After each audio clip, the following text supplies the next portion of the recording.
We're going to rip through this pretty quick with an opening question. So we just got back from Expo. Is overlanding dying or is it dead? Oh, I think the term is definitely dead. Yeah, I think overlanding is dying, or if it's not dead, but camping I think is booming. I think that we're going to call it Awn-X, and it's something made easy enough that it's an awning, it's an annex, but it's kind of in one. It's just easy to use. There's a bunch of them. I mean, iOverlander's a free resource that shows campsites. Yep. There's a list of them. The Dirt, there's Gaia, there's standing in a black tent or sitting in the hub with all the screens on. Yeah. People were just chilling in there to get out of the sun. I'm like, see, it's not hot, is it? It's not hot. We are back with podcast number 8. We've got Okie Overland in the house, Tate and Kyle, and we're going to rip through this pretty quick with an opening question. So we just got back from Expo. Is overlanding dying or is it dead? Oh, I think the term is definitely dead. Yeah, I think overlanding is dying, or if it's not dead, but camping I think is booming. I think it's here to stay. We know that. Alive and well. It's been around forever since you guys were kids. And so consensus. Yep. It is dying or it's dead, but maybe just on the terminology standpoint. Yeah, terminologies. Very cool.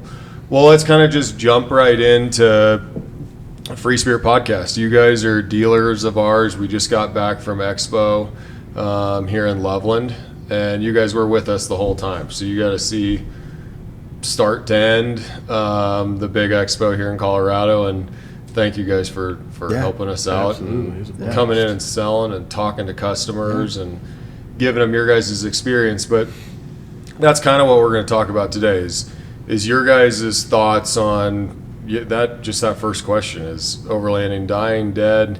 I think that we're going to have an interesting talk because like where you guys are at in the country, like you may be seeing different from what's going on out west. Yeah. And I have this, one kind of thought that I was thinking at Expo as I was actually talking to a lot of different people and a lot of different people that are doing different recreational activities. And one of them there was a lot of hunters that I talked to. I saw a bunch of Kuyu shirts, Sitka, and now we're getting into the fall. Yeah. Those guys, I feel like, and I might get chastised for this and I could get butchered, but I really think that hunters use these products the most naturally. Oh, yeah. And I think that that's why all of us would probably sit here and say that's why we think the term overlanding is dying or dead. Yeah. So why don't you guys, that was just a comment straight out the gates from me, but why don't you guys give the people a little bit of your background, who you guys are, where you're from, what you're doing. I will shut up and let you guys talk for a little bit. Yeah. Kyle, you start. Kyle, let's see here.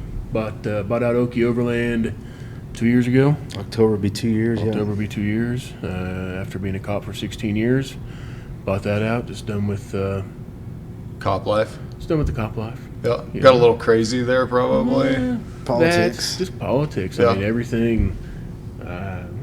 Hopefully, it's kind of a freely spoken thing here. Just new generation. You can say whatever the fuck you want on here. Generation is just changing. I mean, the kids that are coming up. I mean, you got great kids, good kids, and kids that shouldn't be doing it. And I'm not one that has a filter, so I need to, You were 16 years as a cop in Tulsa? Yeah. Yes, right by Tulsa, and then the last 6 years I did was for what's called Osage County, and that was North Tulsa area. So Tulsa was in our jurisdiction for a small part of it.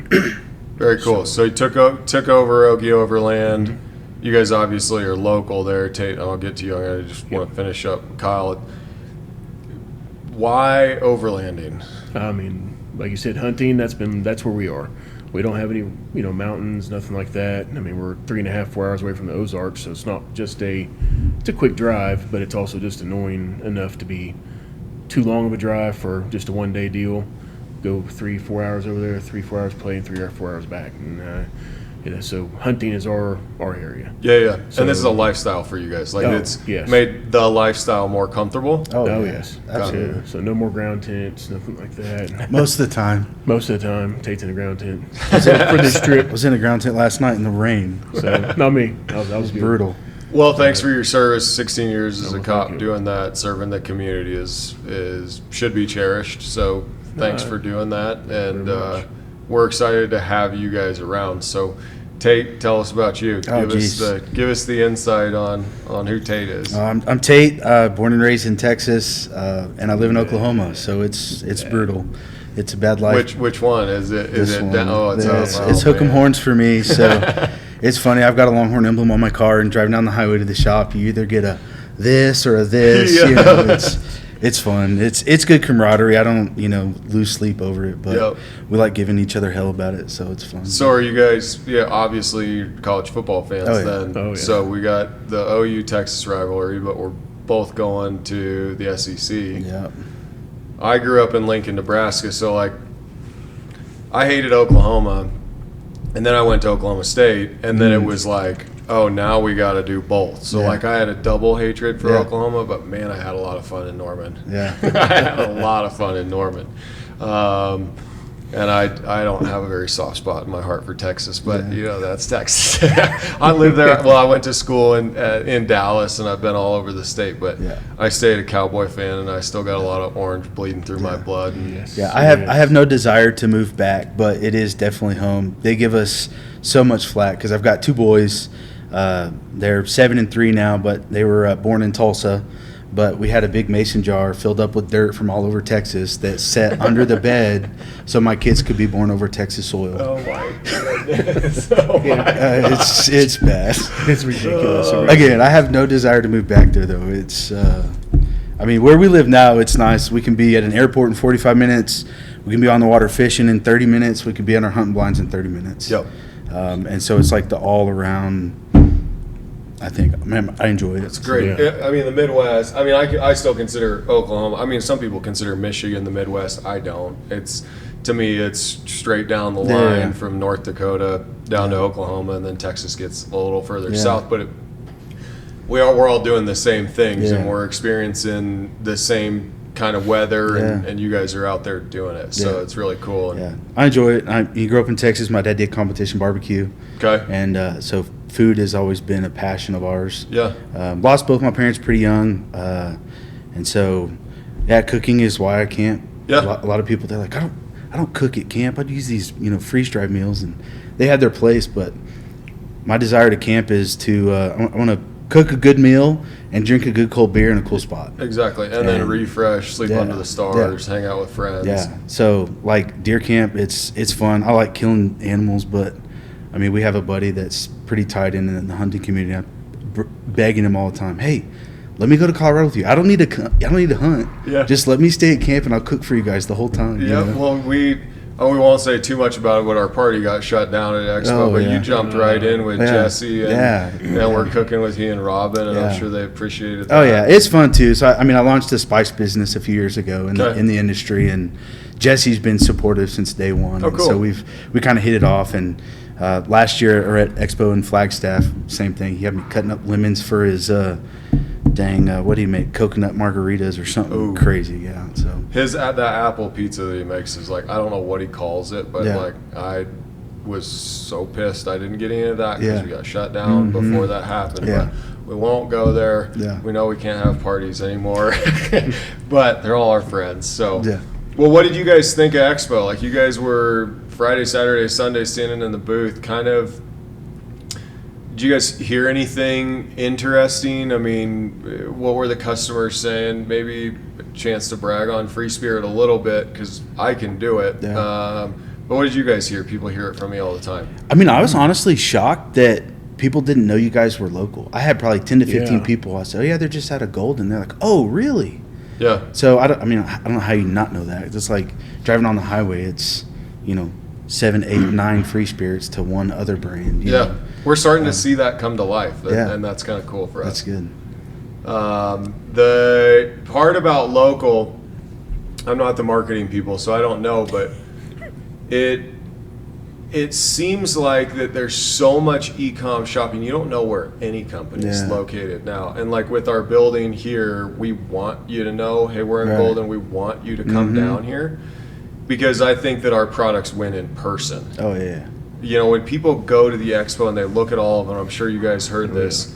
I tell a lot of our team that it's like, hey, if somebody comes in, like we're one of the first stops when you get in. And it's like, hey, do me a favor. Will you go look at everybody else's stuff?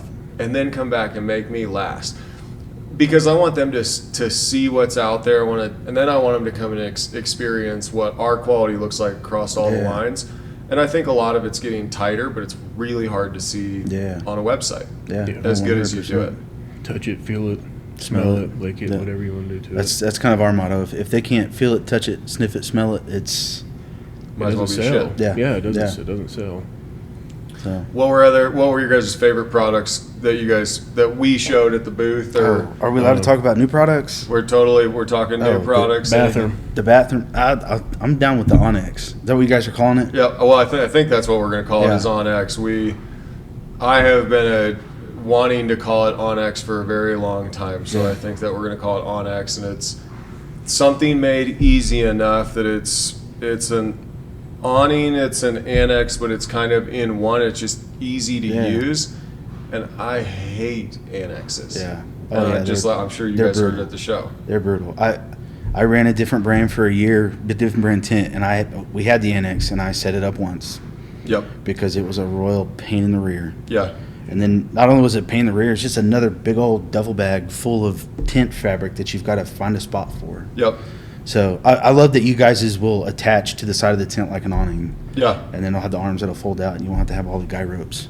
Yeah, I think that's going to be just the ability to make it easy. I mean, I know you guys didn't get it. Well, you got to see it set up and tore down, but it's like 5 minutes. Yeah. And this whole race to zero. Yeah. Like the time's going to run out at some point, or we're going to have a clicker button, and then what are we? We're at zero. Well, and the way that we explain this to our customers is we talk about time and speed, but not literally in the sense of 1, 2 seconds, 30 seconds. We talk about it as in when Sunday rolls around, because we're glorified car campers who are weekend warriors. Yep. When Sunday rolls around, it's time to pack up and head home. How much or how little am I going to dread this pack up? I haven't heard it said that way, but and that's when we talk about efficiency, that's what we talk about. Okay. So, certain tents are going to take longer, and it's not a bad deal. It just, how much am I going to dread it? Yeah. So, and then the other half is the actual time, though. Yeah. That's my side. He has it for this to take down. I'm the speedy one, minimalist. But if you do have some weather coming in, it's not that you can't weather the storm of some rain, but if you actually have some tornadoes or whatever where we're at, Yep. you might need to get out of there a little quicker. Yeah. Well, now you got to take something. Now you're throwing all your shit inside of a truck, and it's all wet. You don't know where it's at. You can't find it, and then you got to let it all dry out. Yep. Then you're, just kind of irritating. At that point, you got to go home and unload it in the garage or whatever.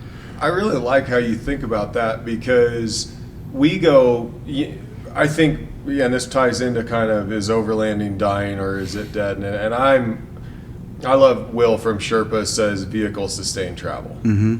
I really like that terminology in the sense, because it's truly really what I think it is. Mm-hmm. Overlanding to me seems like it's getting mixed into expedition, and like 5 years ago, overlanding was rooftop tents. Mm-hmm. Now I feel like overlanding is like massive unimogs and just like, we're going to drive to Alaska. Yeah. I don't know if I could drive to Alaska and do it in a rooftop tent, but I'd probably rather do it in a storyteller. Oh, yeah. 100%. I think that it's going expedition-y a little bit. And I lost my train of thought of where I was going with that, but I think that most people are weekend campers. Yeah. That's what I am. I'm an elk hunter. That's when I get my 10-day long road trips in. Yeah. Otherwise, I'm going to refresh on the weekends. Right. So I like how you guys think about that, because the industry is how fast can an overlander get to the next spot? Yeah. And it's like 30 seconds, 15 seconds. It's like, When that is a little bit of time to set up. When I think a lot of the expectation comes, we talked about this weekend, is the influencers. Yeah. They put this out like you have to have this so that you can do this and that. And it's like we shoot ourselves in the feet at the shop often. People come in and they're ready to spend money, and we're like, no. I don't want to take your money yet. I want you to go camping first. Yeah. Figure out what you need so you don't have to spend money with me once. Because if you buy this now, I know exactly what's about to happen. Yep. You're going to go out there, you're going to figure out, I should have done it this way. Yep. You're going to spend more money with me, but I don't want you to have to do that. You know? They're honest folks, guys. They're in Oklahoma. They're going to take care of you, I promise. But I agree with that, because we talk a lot about like buy once don't buy, like, a lot of it's mid-height rack, and then they realize they want to get an awning, and you're like, well, you got to go buy another rack. Yeah. You know? Hopefully that's my motto. It's always been my motto. I'm a big buy once, cry once guy. Yeah. Because if you buy once, usually you're buying something of the quality. But I also listen to or research what I'm going to be buying. Yeah. Don't just walk in, just here's my money, I just want it because it's cool, or Right. my buddy has one. Now how do I open this thing? Yeah. No, I already have knowledge how to open. I know how it works. That's just me though. So finding a quality product will benefit everybody. I think both ways. we see that the consumer is maybe more educated because of the amount of research you have to do online when you can't see it, feel it, touch it. There's sometimes people call in and they know so much about a tent. I'm like, yo, you're making the right decision. Like, Yeah. you already know. You sold yourself in a second, but I'm here to, like, almost pull the reins back, like you said, Tate, of like, now hang on. Yeah. What's this whole thing gonna look like? Right. And that's where I think it's cool, Yeah. because you guys are there, you do it, you see it. Yeah. And when it comes down to that, at our shop, we have a quarter We do. sitting on the counter Says the with a tag decision that maker. says the decision maker. Like, at some point, you just swipe the card. I mean, like, Yep. some people know they have done it, and they just, I don't know. I think there's this expectation that's put on by the influencers that's like, if you don't have this, you're not going to be an overlander. I don't know. It's Right. There's a stigma Yeah, there, right? yeah. Of like the built Toyota. I mean, it's spade to spade. I mean, Toyota, I feel like, built this industry, Mm-hmm. and if you don't have a Toyota and it doesn't look like Talons, do you feel included or not? Right. And then you look at us, and you guys experience this in the booth, and probably heard me talk about it. Is like, I see most of the clientele as first-time campers, and like, hey, you're like, just go camping, you know, but like, you don't need much to Yeah. go camping No. at all. Like, you'll be up in the mountains here, and then like a Oldsmobile will drive Oh, yeah. by you, and you're like, how the hell did you get up here? Oh, yeah. You know I mean, what I mean? yeah, we camped last night near Allen's Park Disperse area in the Roosevelt National Forest. Yep. And we're going up, and we're like, Sunday night, it's going to be vacant out here. It's like the first, like, 15 pull-offs, there was vehicles, and they were, like, either, like, small, old-school, like, 1991 vans that say free Wi-Fi on the back, or, anything down to, like, a Hyundai Tucson, you know, like, so, You don't Yeah, it have doesn't to take have much. It all. yeah, You don't have to have 40s and yeah, all the stuff. You don't have Just go. to do. Just Yeah. go, enjoy it. Yeah, Figure out, because my needs are different from yours. exactly. You know, everybody probably is going to be using a tent 90%. You got some car camping, 4Runner, stuff like that you can sleep in. don't leave the hammock people out. You got the hammock people, but a good portion I of did the people is hammock going to for a be while. it's going to be 90% are going to be in some type, ground tent, rooftop, something. Yeah, And just go. Right. Figure out what meets your needs, because, I mean, he has an $80 spatula. I mean, it's absolutely stupid. It's the most ridiculous thing I've ever seen. But if I'm Flips Burger is good, Oh, I'm going to eat it. I'm going to tell you right now. but you're not allowed to use it. You know that. I got in can't trouble. touch my drumstick. Exactly. I was You using just it one touched my day. spatula. I was cooking with it one day, and he just stood me staring at me like gave me that look like, Did you touch my drumstick? Like, these aren't my pants. This ain't my spatula. Oh, Oh, Get that's around. funny. Yeah. Well, we're really, I mean, you brought up Awn-X. We're really excited about Odyssey and Evolution site opening tents that like have that structure. And I said Free Spirit wouldn't make it until it was really easy to make, because it's hard to make a video on something that's hard to set up, and you Yeah. never can get the exact conditions unless we go out to a soccer field and set up an annex for you. It's not going to be like, hey, you might have to tie this guy wire to a tree. Right. You know, there might be a rock there. You might have to figure Yeah. something else out. I think that keeping it very simple so that new people can go experience what we're all so passionate about. Yeah. And that's getting out there, or at least for me, it's getting out there, it's refreshing, it's eating good food. You've seen us come out with the camp kitchen stuff, the necessities of what you need. Yeah. And that, may expand, may not expand, but like you got cups, plates, bowls, you got your propane, something like you can go out Yeah. there and cook a pretty damn good meal. And most importantly, the whiskey cups.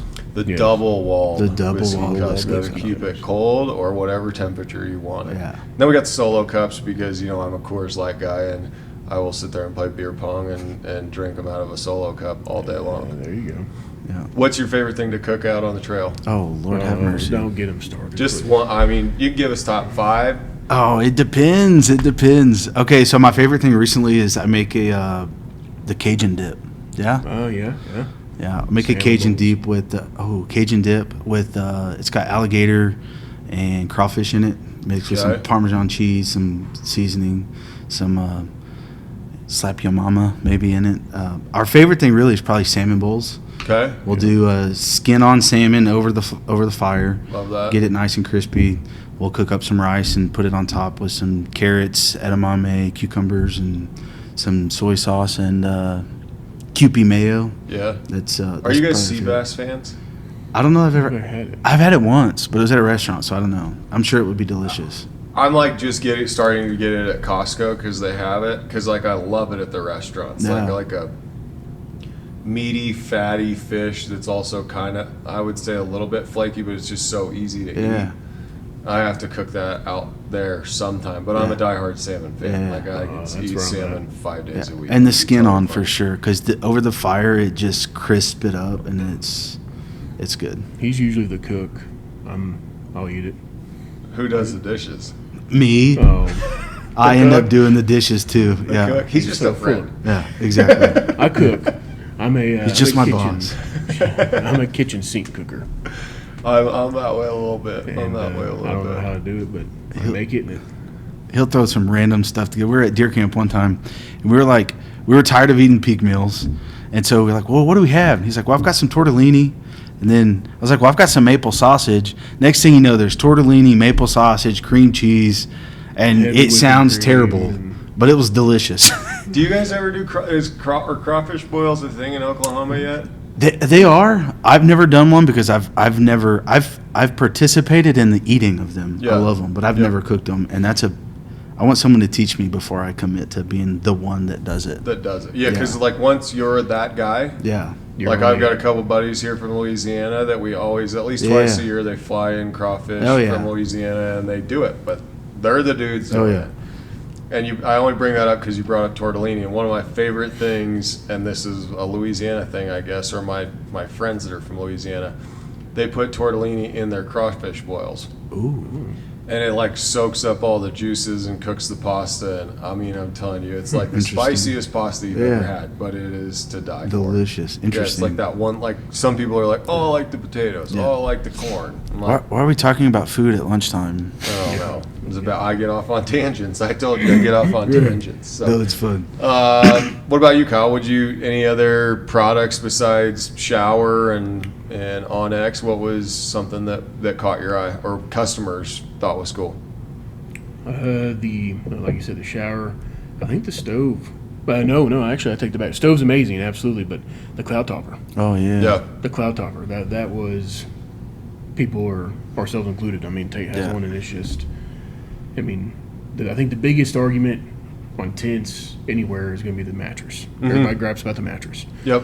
Good mattress, bad mattress. Well, you want a good mattress, you're not going to really find a tent out there to be able to put literally a 6 to 10 inch mattress in it. It's not going to happen. They're Yep. going to fold down. So that, when you get the cloud topper on there, just how you guys have configured it with whatever mattress you have. It can be Yeah. the air core system. It can be all your mattress systems Yeah. now, or just another tent to add it to it. Yeah. Right. It's just, Well, it's kind of back to that influencer expectation. It's like, you think you're camping means you're roughing it. Mm-hmm. I think it was you or your brother said this weekend you guys are trying to become the king of comfort. And I feel Yeah, like it's spot on.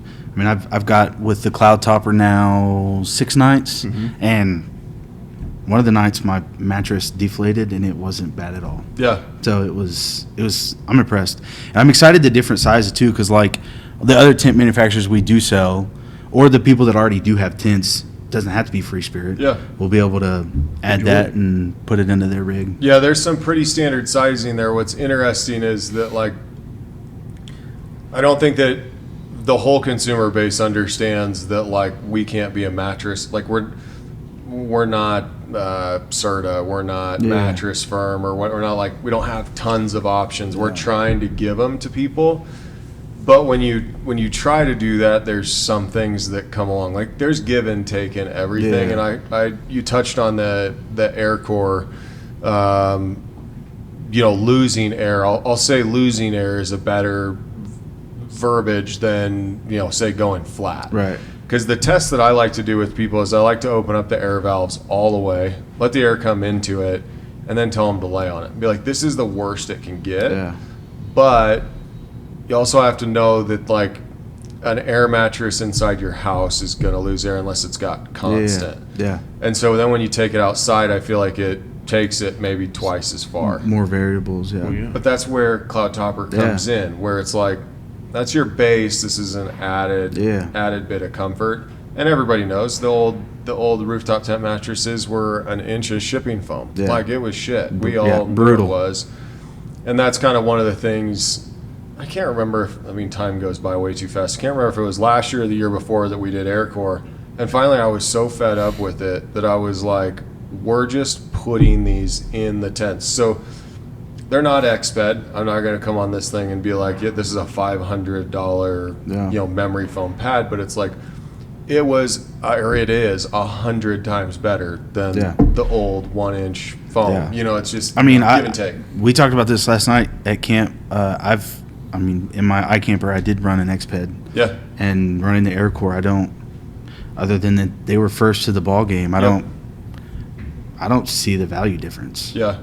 Well, that's part of a little bit of what Tanner and I think in a little bit of this too, is like, you're going camping and accidents are going to happen. Yeah. Could we charge $500 for it? Right. Sure, we probably could, but we know something, some way down the path, something's going to happen, and we don't want you to have that bad taste in your mouth or call in and have like a warranty thing where you're like, you did something wrong, like whether you rolled on it with your keys, you popped it. We don't want it to be like a thing that hurts that bad when you do have to replace it, because we want you to maintain your tent. Yeah. And so that's why AirCores are affordable. That's why the comforters are affordable. We're family owned and operated. We're still from Nebraska. You guys are from Oklahoma. Like, we still get it. So we're not trying to gouge anybody. Really, any place that we see it, we're trying to be fair. Yeah. Well, we've got lots of good feedback that they're just standard now in the tents. Yeah. That's one of our things we tell our customers. One of our favorite things about Free Spirit is that they're one of the only companies out there that they're taking the feedback from their customers and they're innovating that into their next product line. They're not just some rich people with lots of overhead that can put a brand on any product that this Chinese manufacturer makes. I told several people this weekend, I said, walk around, find me another Evo V2 and I want to see it. Mm-hmm. Find me another one, and they're just not out there. So it's that part of the comfort, and you said King's of Comfort, and I said that to several people at the show, like, if that's what we end up becoming, and somebody calls us, oh, that's Free Spirit, those guys are the Kings of Comfort, I'm totally cool with it. Because I want to sleep good out there. It's for most people, it's an uncomfortable place to sleep. They're not used to it, and so most people don't get good sleep. Man, I can tell you, once you get used to sleeping out there, and you got a comfortable setup, it's different in the morning. Well, definitely. And then, like, if you can make it more comfortable, like, I built my first rig so that my wife would go with me. And she still doesn't really go with me sometimes. And so it's like being able to add that value to present to your family. I don't know. I feel like that's just better for them too. So I don't have to have it. I could sleep on the mat that is just the bottom of the tent, but I'm not roughing it. I'm enjoying it. Well, so it makes everything enjoyable. Because camping, especially if you're in the hunting side of stuff, you got a lot of stuff you're taking with you too. It's not just food, shelter, and sleep. Massive Yeti coolers. You got all sorts of stuff you're going with it. Yeah, I can't make it with a Dometic fridge freezer when I go elk hunting. My cooler can fit an entire elk in it, and it takes up half of it. I asked Kyle this morning. I said, so that Yeti that everyone was getting waters out of this weekend, how many animals have been in this? How many animals have been? There's been a few in there, but it's been cleaned really well. But I will tell you that you can stack a hind quarter, and then you can stack another one. You can stack the fronts, and then you can get the whole thing in there, and it's awesome. Nice. I've had that cooler literally since 2016, maybe, a long time. And did you guys notice the big burn hole in the side? I got a little too close to my generator one night. Uh-oh. And I pulled it over and I was standing on it to do something. I don't know if I was hanging a bear bag or something like that. And I came back and I was like, what the hell smells so bad? And I was like, I mean, it's a hole that big. I almost burned. The exhaust was just hitting that cooler. But those things are bulletproof. Yeah. And Yeti is one of those companies that product was right, marketing was great, good sales. They got out there everywhere and everybody has them. And they've got a brand that's associated with the outdoors where it's like you want to sell like the influencers cause some stuff you feel like you gotta have. Yeah. You gotta have a Yeti cup. Oh yeah. I mean, you have to have a Yeti cup, and they do it really, really, really well. Yeah. So we're at about 30 minutes. You guys need to take a break? Want to take a break? I'm good.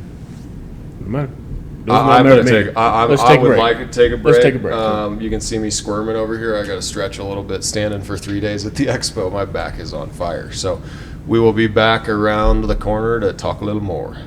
We're back. Second half. I kind of want to go right back to where we started because I was in my little bathroom break. I was trying to figure out maybe some of the justifications of why overlanding is dying or dead in your guys' part of the world. And like I said earlier, like I think that hunters, fly fishermen, natural outdoorsmen, like they use this stuff very naturally. Like it should just slide right into their gear list. Yeah. It's very easy for them to do. But the other people that are new to camping, I think that that's where we're saying that maybe not overland is totally dead or dying, but it's changing very quickly. What is your guys' take on the outdoorsman versus what we're seeing now is just the person going camping? Yeah. I think it's going to be, consider it like a triangle. So I think camping's going to be the whole center of it. Overlanding, you camp. Hunting, you camp. Fishing, you camp. I think overlanding might have its own part over here, but I think in the niche of things, booming, the economy, COVID, all that stuff, blew overlanding up. Yeah. So then it got experienced. I mean, we had a guy come in that drives a 18-wheeler.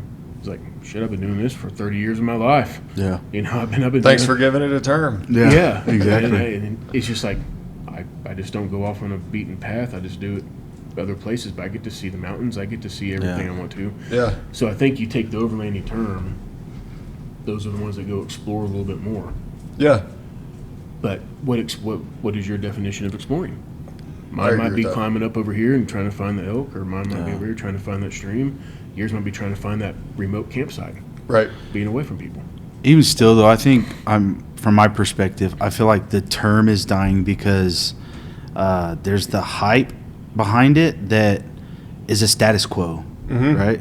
You know, it's like we hear people all the time, overlanding is a pay-to-play sport. It is expensive. It's a fun hobby. It's expensive, but, you know, people strive to have that status. And I feel like that's where, to me, overlanding has become sour because people try to gain this status for whatever reason, and they think by getting that status they're going to gain something. I don't know. Well, that's I guess I have a social media account. Like I have an Instagram account, but I have never posted on it because I don't know if what I'm doing is that interesting to other people. Right. And honestly, I don't really give a shit. Yeah. I really don't care if I'm out taking my time for myself. Why do I have to share it with everybody else? And I think that people get stuck in that, like you guys call it, influencers or people that are trying to make this a career or whatever. Yeah. And so many people are addicted to their phones. And I think that's more, you just create a habit for yourself and you just keep doing it, and it's the norm. Yeah. I don't see as many hunters, fishermen, outdoorsmen. I don't see them all over. I mean, I do, but the vast majority of them, I would say, aren't. Yeah. And so I just find it really interesting because I think a lot of it is on the travel, and I use the expedition terminology. I think there's a lot of people that get the hell out of the city on the weekends and they're gone. Now, how far do they go? I don't know, but there's cool places 2 hours from Denver. yeah. You know what I mean? Like in your guys' neck of the woods, you can get away and go different places. But like you said earlier on, it takes a little bit more work to be gone for a little bit longer. Yeah. Or just that much further. The pack down was easy, but we got 5 hours home. Yeah. And everybody's dreading that 5 hours home Yeah. because all the fun just ended. Yep. So I don't want to come off too strong that like we're sitting here saying overlanding's dead, and it's just changing, I think. Yeah. And that's kind of what I was trying to figure out is it changing or is it the market's not going anywhere? No. I mean, vehicle stuff. I feel is like the blowing up. market in general, I feel like it's I know we've talked about this frequently, and this may be because of the geographical location of where we're at. Where we're at specifically, it's not peaked out yet. Yeah. I mean, Agree. I agree. COVID peaked out several aspects of it, but it's still so new in our area. I mean, we can drive our 50-mile commute every day and see maybe 3 rooftop tents. When do I like where that's going, but when do people camp in Oklahoma? Oh, We Like can't, with the heat, because everybody talks about the heat. We don't in Colorado. Right. You go to it's 10,000 well, feet. And it's not okay. hot. So we actually host a camp out every month. Okay. And when we planned this out last year, because we planned all of the locations and dates the year prior, we were going to do no campouts in July, August, and September because of the heat. But our camp crew didn't like that idea, so we ended up doing it. But we've lucked out this year because we've had 60-degree weekends for some reason. But Usually it's How many people 110. do you guys get out? during- oh man, it We've depends. had So we did a one at the beginning of the year, and it was it 6? It was 6 degrees outside. Yeah, it hit 6 degrees. And there was I think probably, 120 rigs that showed yeah. up. Yeah, Really? and so I So think you guys you guys are getting the community going because that's what Oh, it yeah. takes. That's where you mentioned something earlier about people not knowing that Free Spirit's here. And that's our whole marketing play because we don't have the mountains 2 hours from us, is we had to create it. Yep. And so that idea, and we put a lot into a camp out every single month. Yeah. Because, I mean, just being straightforward, we don't make money off of the guy who already has the rooftop tent. We make money off the people who don't have it yet. Yep. So we're going to take all of the questionable ideas or logistics out of the equation to make it more simple for them to go the first couple times. Gotcha. If we can create that environment and help them set up the rooftop tent, help them understand why we have a rooftop tent or why we think they need a fridge versus a cooler or whatever, that creates that market, Yeah, the market's wide open for Oklahoma for us. Just helping, so the camp out side of it, like you said, not knowing who the companies are, we got to show them who they are. Yeah. Yeah. What styles and stuff like that, and it all started over a diesel heater. Yeah. Really? So, sold the diesel heater to the guy. He called back a week later, said, "Man, can I bring it back? This thing stinks." We've camped in for 50, 60 nights. Like, they have a very small odor, and it's just diesel. He said, "Man, I can't do it. It's horrible. We're doing this camp out. I'll bring a new one to you. We'll exchange it out." Yep. Started thinking, "Hey, can you set that diesel heater up for me?" Yeah. He takes a diesel heater, walks it right over to his tent, puts the whole heater in his tent. Probably Okay. didn't smell very good. Yeah. So it's kind of like, Don't sit in the garage with your car on. yes. So at that point, it was like, "Hey, I think your diesel heater's fine. Yep. You need to put that down here." Well, what's here's your hose that goes up there. Explained it to him. Yep. So that was kind of the whole, like, man, we got all this cool equipment. Do you need a fridge? No. Do some people find the convenience in it? Yes, but here's why you don't need it, and here's why you do want it. Yeah. Do you want to Here's- hear why I need one? Yes. Beer. Because I am an ice cream addict. Okay. And I thought it was the coolest when I first got my very first, I think it was Fridge Master. Is Fridge Master still around? Fridge Master. Snowmaster. Snowmaster. Yeah. Snowmaster's still around, aren't they? No. They're not. Not in the States. Okay. So I had a Snowmaster. The first one I ever had was a Snowmaster. I got a white and red hat, had a snow, and I literally was like, "This is the dopest shit." 'Cause I could take my ice cream out literally to the woods. Yeah. And like stayed frozen the whole time. That was me. Yeah. That was Yeah. my need. But when and it you made have sense. somebody show up like you that's over there eating ice cream on a 110-degree day, Yep. they're gonna, how in the hell is he Yeah. doing How'd that? you do that? I mean, I got how's he keeping it cool? You know, and they got nothing but a Yeti and ice. Right. Yeah. You know, inside of his truck, show him, and then Yep. that just brings everything to play. I mean, it just opens the whole world, Yeah. and that's the rabbit hole that we always Yeah. say people start traveling down. Yep. One thing, oh, that turns into a dual battery system. Yeah. Well, crap, now I'd like to have electrical here Yep. for this, Lights here, lights lights here, there. that. Well, Instead of- we're all Americans, right? Like we have it pretty easy, Oh, yeah. right? And Yeah. so all of this stuff gives you a little more time to have a little bit better experience. Enjoy what you're out there to do, whether it's play with your kids, hang Yeah. out, go fishing, go hiking. Yeah. We don't care what your recreation is.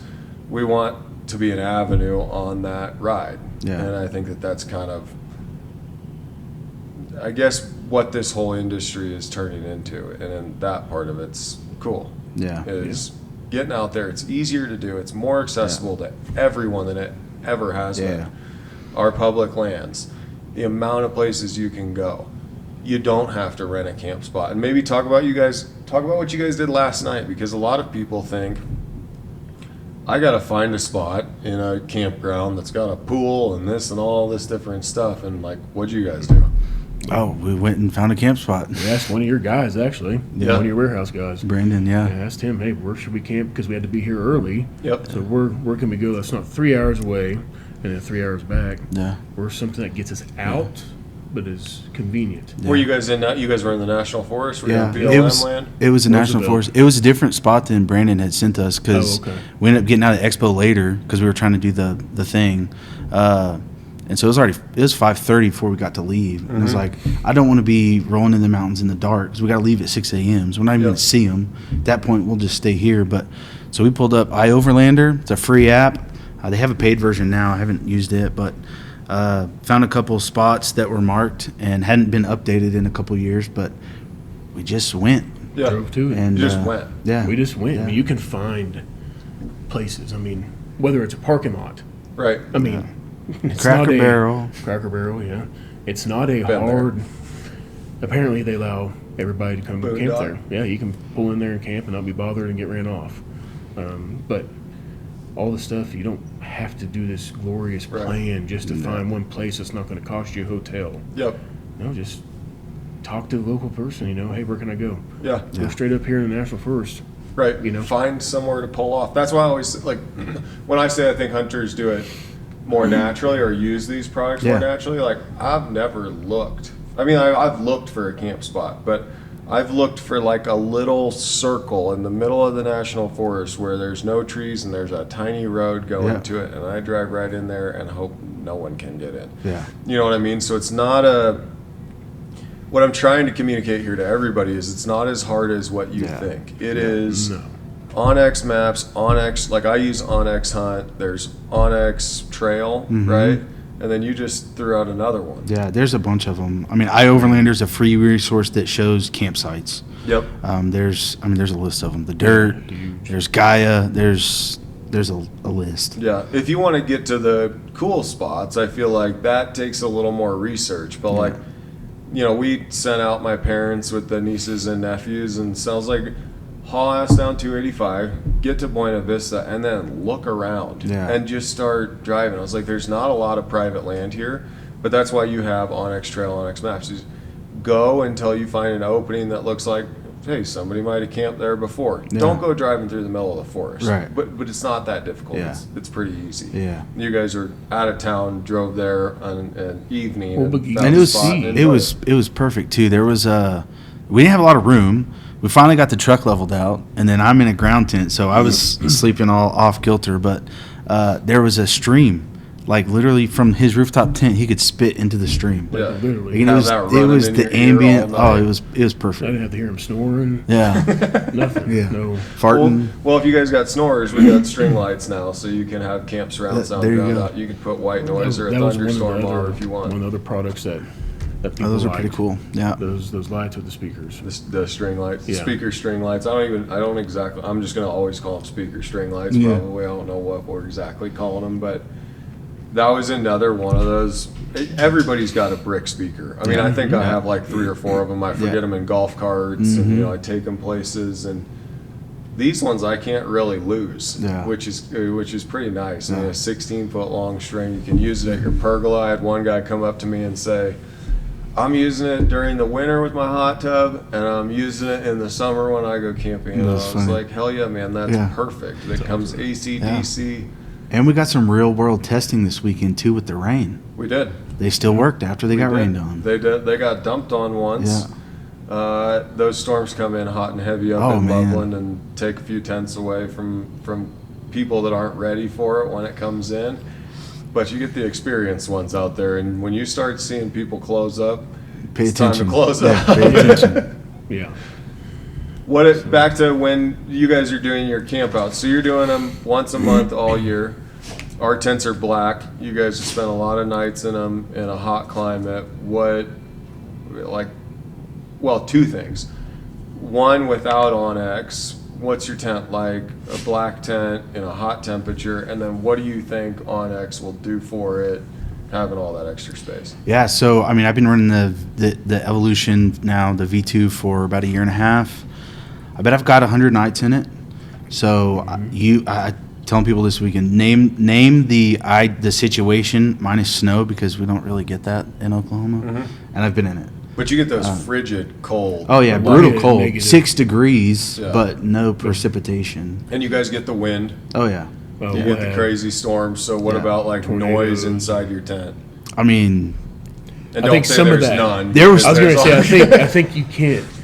I mean, some of the other manufacturers and stuff like that, brands that you'll talk to, it's the perfect best. Yeah, It's never yeah. going to, you go camp in a tornado and see how well you work out with that. Yeah. Because Right. you're advertising it like it's going to Call you the weather tornado F5, wrangler.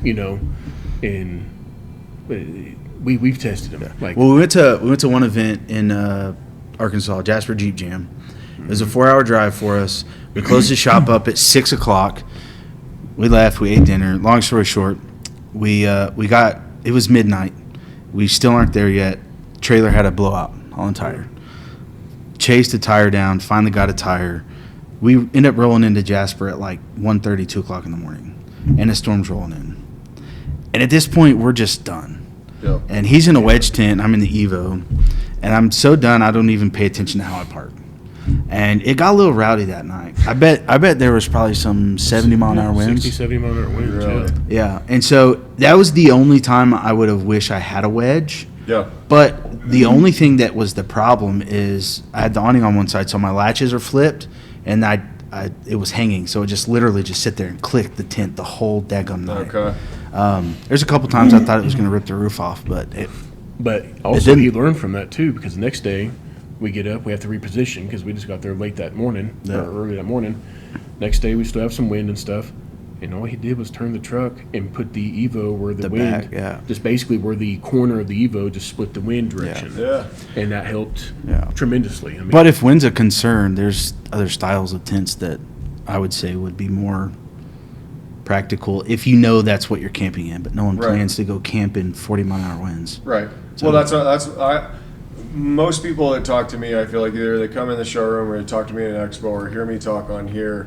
A pretty simple-minded thinker in a sense of, like, if you ask me, like, is it gonna suck up there in the wind? And I'm like, probably, because it sucks on the ground in the wind. Yeah. So like now you're on top. Yeah.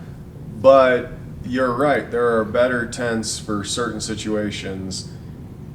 One thing I'll brag on Evo about, even in the wind though, being full tri-layer, you were probably more comfortable in that wind than you were, because unless you had an old Evo or an old Aspen that had full tri-layer, because wind doesn't come through it. Oh, yeah. When you go down to like an Aspen V2 where we went hybrid and we said, okay, tri-layer windows, ceilings, and door.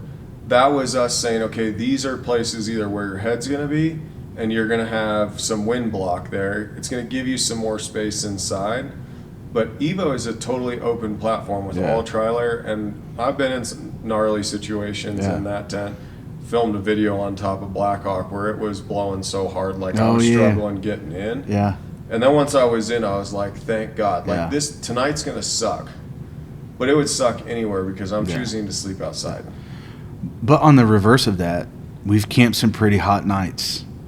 and having screens on all four sides is a game changer to me. Yeah, you probably sleep with the. Yeah. I mean, like when it is even remotely warm. Yeah. Like, I wish my house was 65. Right. So like I'm opening up all my windows. That's God's natural Yeah. air conditioning. Yeah. Right.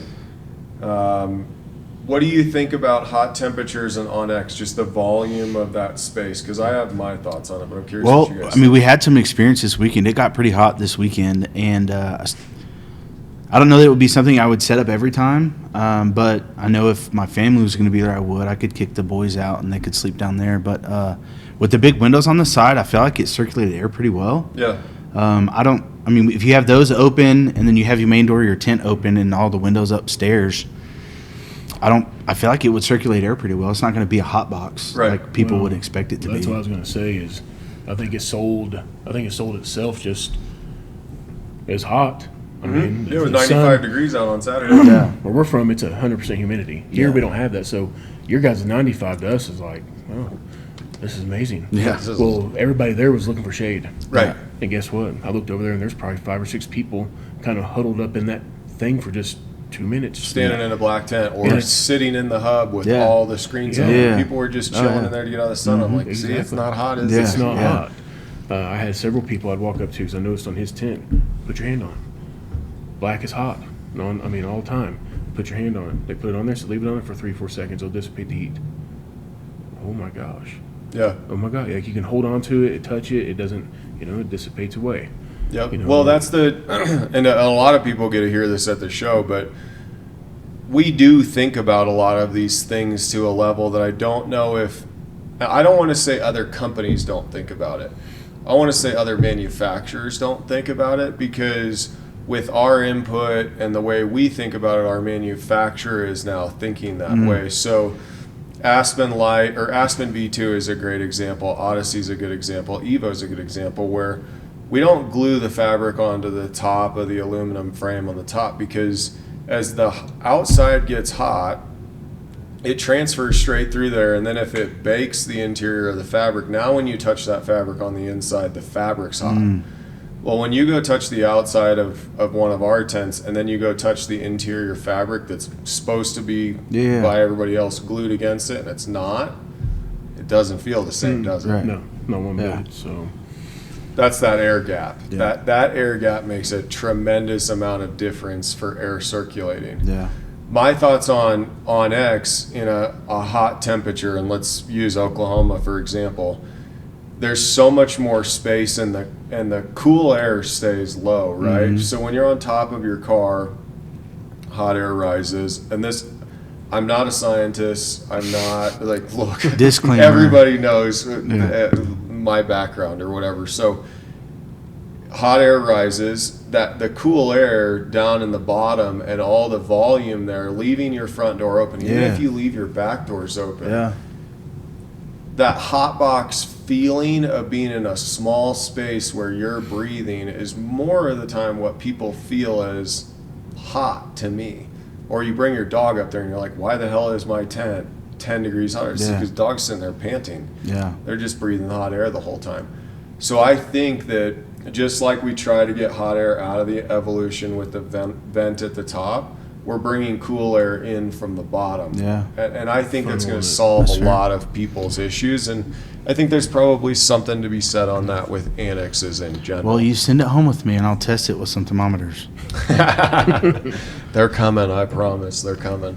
We're thinking that that's probably, again, don't quote me on this, but something that's probably going to be rolling out October around Black Friday. Nice. As version 1. And we know there will be some kinks in version 1. This is a brand new product. We think it's going to be really good. Yeah. But I had a meeting this morning about it. We've got an engineer on staff that's a kid from the School of Mines, Colorado School of Mines, which brilliant. And he's already going to be thinking, okay, if this, then what? So that Yeah. we've got an answer for the consumers. Because it always happens. There's going to be things that happen with product where we can't get it right Yeah. every time from the jump. But I think this one's damn close. Oh, yeah. I think it's really good. So what else you guys want to talk about? We've kind of hit a bunch of stuff. Do we want to talk about your guys' shop?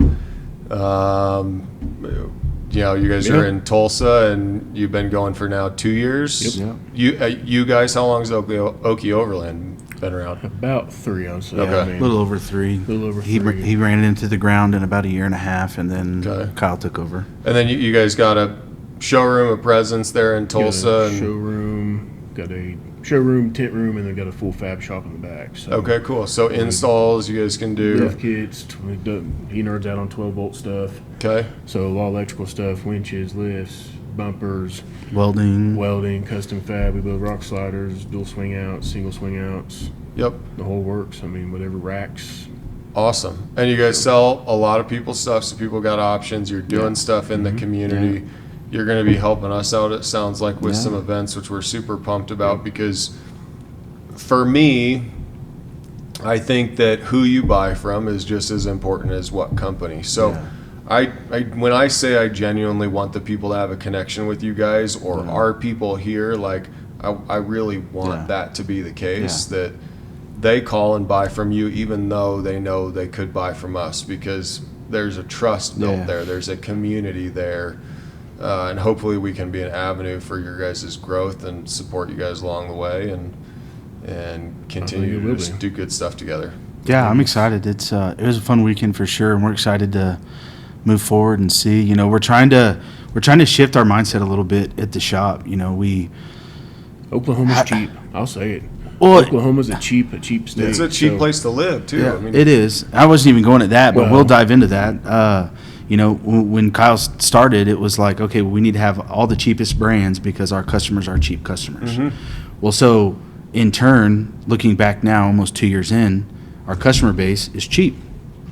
And it's like, okay, we look at these other shops and we're like, well, how are they getting those customers that are buying these high dollar build outs, you know? And it's like, they're here too. They are here. You know, we had a customer come in with a F-250 trimmer with a Scout he put on the back with 600 amp hours of Battleborn lithium. Yep. Like 150K. They're there because They're there. They're there because the hunters are there. Exactly. And that's one transition. I want to go there just real quick, because I think that there's a stigma that hunters don't want to be overlanders. Mm-hmm. And in my mind is, just because we made a contractor rack look cool Yeah. and you can put shit on top of it, doesn't mean that you're no longer a hunter anymore. Like, Right. I feel like you're doing it efficiently. Yeah. So Yeah. the customers they're still there. Yeah. It's you guys, dodge dip. Yeah. You'll find them. Yeah. You'll figure that out. And You so, gotta work for it. yeah, I mean, and that's so what it like in my prior career, it was all focused on sales and using the professionals, and it's like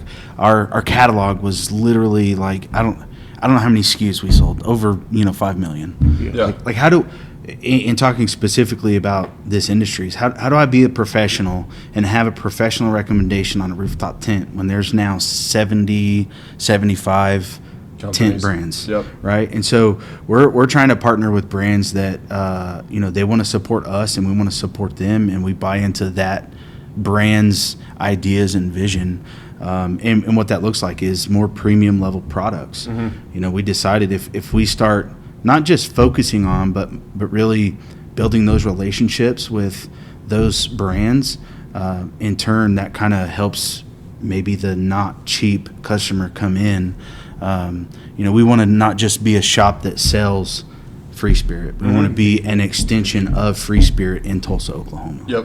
And that's how we're trying to approach it with the select brands that we're trying to hone in on. Tell me this from a shock standpoint, because this might just be I may be asked backwards on this deal, but I think a little bit when you think about the cheap market versus, well, we'll go low, mid, and we'll go high.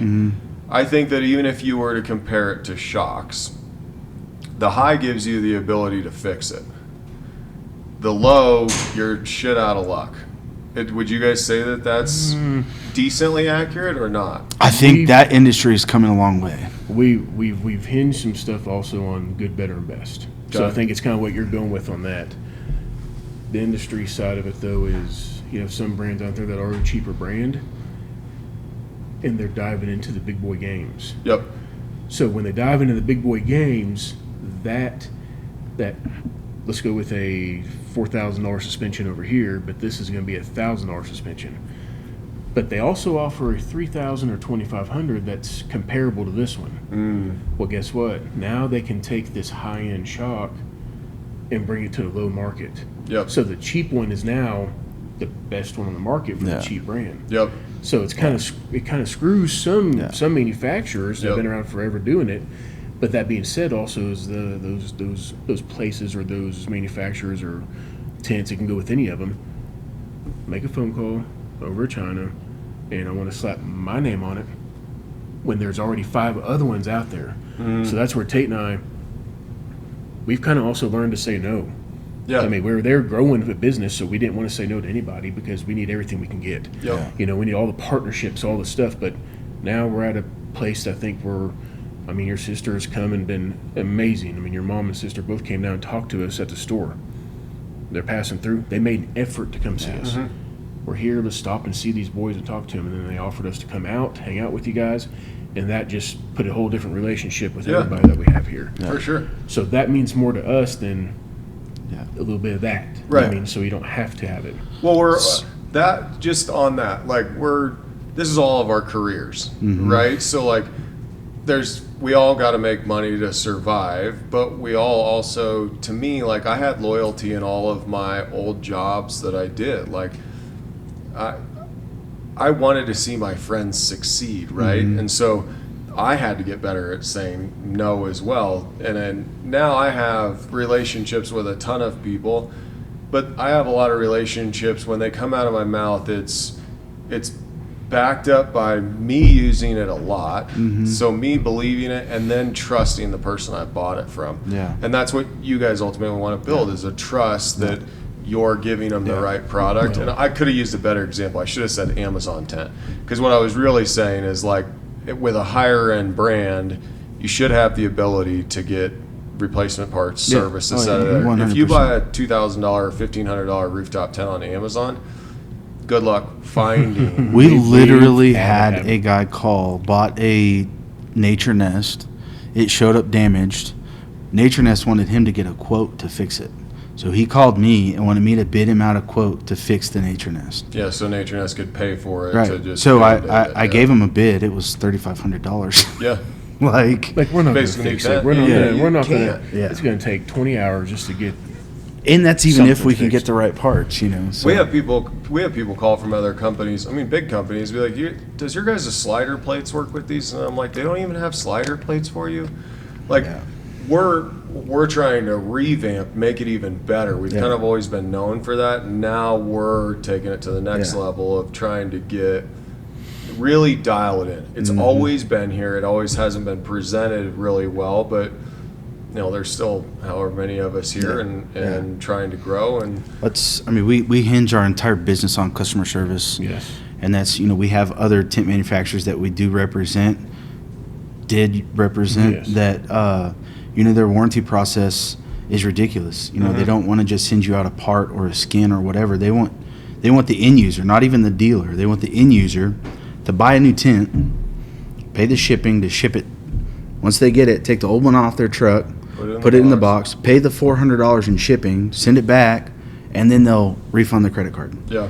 Like that's ridiculous. Well, for you, and you guys have Tanner and I talk about this, and like the two businesses, e-com and dealer, they're gonna compete constantly. But once the customer knows, and when you think about why would I buy from a dealer or buy direct from Free Spirit, you should be getting very close to the same deals. We have to run sales. Right. You guys have the ability to people walk in your door. You guys can do whatever you want for them walking in their door. It's that internet space that everybody's so worried about, right? But when we ship you guys tents, we can ship 5 tents more securely and get less damage than one. Right. Yes. So there's a hidden benefit to buy from a dealer that you walk in, you pick it up that day, you can see it, feel it, touch it, and it's there. You don't have to wait and worry. Right. That's one of the biggest things that I talk about when it comes to dealer programs is having inventory that people can avoid that. That's in the back of my mind. That's one of your guys' distinct advantages is inventory that's in tip-top shape right there. Because when people come to Colorado and pick up a tent, there's nothing that happens to it. Right. It's when FedEx picks it up and goes through 6 portals Hubs, trying to yeah. get to them, and those guys Yeah. don't care. And you'll see holes in tents where you're like how the fuck did that get there? Like how did you possibly put forks through the middle of the roof? Like, I'm sorry, It's not customers. even- Like, and I apologize to everybody. Literally, we can't do anything Right. about it. Like, Right. we're going to try to be better in 25, but that is a distinct advantage of buying from somebody local in your community if they have the product. Now, Yeah. that's a big thing, and I think we've talked about it as an Yeah. initiative for next year of like having the customer have the ability to take advantage of that. And so we're thinking, Yeah. and you guys, we're going to have conversations about it, and I would like to do a time where we all just sit down and we hash out what's good, what's bad, what have companies done bad in the past, and how can we do it better? Not only for you guys, but my overall concern all the time is the customer. Yeah. So, we want to help you guys, but it's the end Yeah, goal of, right. of the one that allows us to go camping and Yeah. feed our kids and Yeah. and families. So, it's been great having you guys on. Yeah. Yeah, thank Great you. to get to know you guys this week. Definitely on a different level than I knew For you guys sure. before. For and, sure. You guys crushed it. So if you guys are in Oklahoma, Texas, Kansas, go see these guys. They're going to shoot you straight. They're going to Yeah. take care of you. And we're fans of them and glad you guys are partners of ours and Yeah. support us. Thank you. Definitely. Thank y'all. Yeah. Okay, one I forgot. Show's not over. One thing that your parents did or that you'll remember forever as a little kid, I think we have vivid memories. What got you into camping? What, like, one experience where you're like, I'll never forget that, and that's what got me hooked. Oh Lord. Oh, man. Probably the Well- storms. Being outside. Yeah. doing Yeah. sports. So I grew up playing travel baseball. If we weren't at a baseball tournament, we were camping. Yep. And it always seemed to be the weekend of the storms. I mean, I don't know how many tornadoes we rode out in a tent. Scared as shit with your Oh, buddies. oh yeah. But we survived no, the next day. No idea, That, and then probably we always camped at one place where it was in a cove, and my dad had a little fishing boat. And I was like 8, and he let me take the boat out. I could never drop the motor in, but I could run the trolling motor. Yeah. I get to putt around. I felt like I was the man, Yeah. The Alan Jackson song. Yeah, yeah. I felt like I was just given the opportunity to explore and figure out what I liked. Yeah. So My side, it's funny because I am an only child. I'm Right. close with my mom and dad, Okay. but my mom and dad never Never did this. campers, never hunters. My grandpa was a professional golfer. That got me in the golf side. Okay. That's about the only thing. The rest of it just came with, I think, honestly, who I picked as friends. I mean, Oh. it was, my dad's he's an electrical engineer type of thing. Very Okay. complex, drives you nuts type of guy. Love him to death. But it just drink the water. Don't worry about how it got in the bottle, Dad. Like Yeah, yeah. that type of stuff. Yep. And so he likes to come and do stuff now. Like he's never been to guns. He's Yep. never been hunting. I take him out sometimes here and there, and he's like a little kid now because Yeah. he didn't do that stuff. So I'm the one that I have no idea how I got into it. Yeah. I can't even tell you how it happened, other than just the people I was running around with, my friends and stuff. It's Community. yeah, it was just hey, what are we gonna do? You want to let's go kill these gray birds. Right. Everybody talks about these gray birds, dove. Like we love shooting skeet. Let's go try. Let's just go shoot these. Very then cool. it turned into a yearly thing. Have to do it. Yeah. Then it turned into, now we got the money down on a lease. Now we got 5,000 acres over here. Now we got to get this. Now cameras out the ass rolling. And now sometimes it turns into a lot where it's like Tate. I just want to take Tate and let's just get him his first buck. Yeah. Let him experience this without all the work. Yeah, yeah. Because there is a lot of work behind the scenes. Tons. I mean, and it's just but specific to camping, specific to camping, yeah. I mean, we're sitting at Goose Island. This is a place we camp. Oh, It's yeah. close to us. I'm throwing him under the bus right now, but we were camping. I know I what was he's in going. I know a what he's Let's doing. go. I was in an F-150 with a truck cap on it, and I was slept in the back of that little DIY drawer system. And he set up his big old tent, and I told him I was getting ready to get a rooftop tent. And he looked at me and he said, "Are you fucking kidding me? You are stupid. I was like, I will never own a rooftop tent. Like, if I ever You get still too- got to take it home and dry it out. That is stupid." it's like I was like, if I ever get to that point where I'm too freaking lazy to set up some poles in a damn tent, you know, and then he pulls up in this damn thing. He's like, "Here's the tent," and I'm like, "Yeah, it's Free spirit, fucking might I add. stupid." Yeah, it was. He's like, I'm like, "Yeah, it's a fucking tent on a truck, like Yep. like that's cool." And then he opens it. Okay, like that is cool. Just a big bed though. Yeah. And I was trying to do everything I can to Everything, yeah. everything to go against him because we have two things. The first one is that he hates to tell me when I'm right, and it goes back the other direction. Yeah. When I'm right, by God, he's going to know. But it's back and forth. So that's why he brings it up. And now it's like, shit, I own a store selling these damn things, and here I was just 8 years ago, like, I'll never own one of these damn What do you think, things. 8 Now you own a years ago? store. Yeah. Now I own a store selling them, you know. So we, That's so the awesome. memories and stuff like that come. I mean, it's just getting out, having fun. Well, it comes from two places, which I think is cool. Number one, yours was like kid growing up. Yours was later in life, but like now you're giving that opportunity through these monthly camping events to take new people, and that's what community can do to it. Is I told her I stole this from my sister-in-law. My sister-in-law moved to Pensacola, Florida. She was 20 something, and talking on the phone, we both worked in the same industry, and I ended up marrying her sister, which was the greatest decision of my life. But she said when she first moved down to Pensacola, she didn't have any friends. She's like, I could go date girls. I'm like, you gotta go date dudes. Like, you gotta go find friends. Like, it's no different. Like, you gotta go try different stuff. Like, go try one of your camping. Like, dude, show up to I don't know how it works, but like, show up. Like, meet That's people. what it is. Show up. That's what community is. That's when we do a happy hour here, or go do a meetup with Talon and a bunch of guys. Like, I don't care who shows up. I'm there chasing conversations around a campfire. Yep. And that's where the community comes in. That's where it gets really fun. You get to introduce people. I'm like that with elk hunting.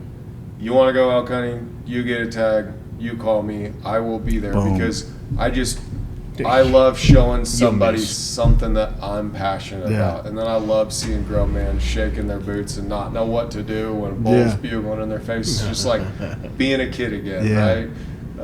It's been a great podcast, you guys. It's been really fun to get to know you and have you guys on. We'll wrap it up there, and another episode in books, and Cool. we'll get Awesome. round 2 here maybe next year, and we'll Maybe. get to see how it all went and, Yeah. and how we kind of put it all into motion. So Perfect. thanks, boys. Awesome, Yeah, guys. thank y'all. Great to spend time with you. Appreciate it.